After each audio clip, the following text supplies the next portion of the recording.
તો હિંમતનગરમાં પણ સામાન્ય વરસાદે તંત્રની પોલ ખોલી નાખી છે। વિજાપુર બાયપાસ હાથમતી બ્રિજ ઉપર પાણી ભરાઈ ગયા છે। હાથમતી બ્રિજ પર પાણી ભરાતા વાહન ચાલકો પરેશાન થયા છે। સામાન્ય વરસાદમાં પાણી ભરાતા લોકોને અવરજવર કરવી મુશ્કેલ બની ગઈ છે। બ્રિજ પર પાણી ભરાતા સ્થાનિકોમાં પણ રોષ જોવા મળ્યો છે, કારણ કે કરોડો રૂપિયાનો ખર્ચ કરી આ રસ્તાઓ બનાવવામાં આવ્યા છે।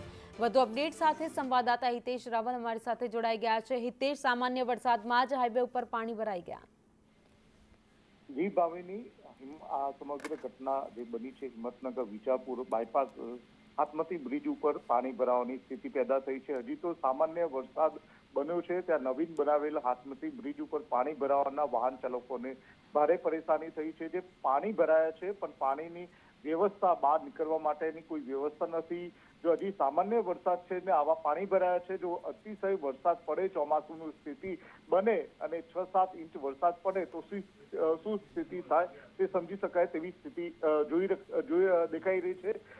જોકે આવા જ અન્ય બ્રિજો જે ઈડર હિંમતનગરને જોડતો bridge, railway under bypass bridge હોય કે અન્ય બ્રિજોમાં પણ આવી સ્થિતિ છે। વારંવાર રજૂઆત છતાં પણ કોઈ નિર્ણય નથી લેવાયો। કરોડોના ખર્ચે બનાવેલ બ્રિજમાં રાહદારીઓ તેમજ વાહન ચાલકોને પરેશાન થઈ રહ્યા છે।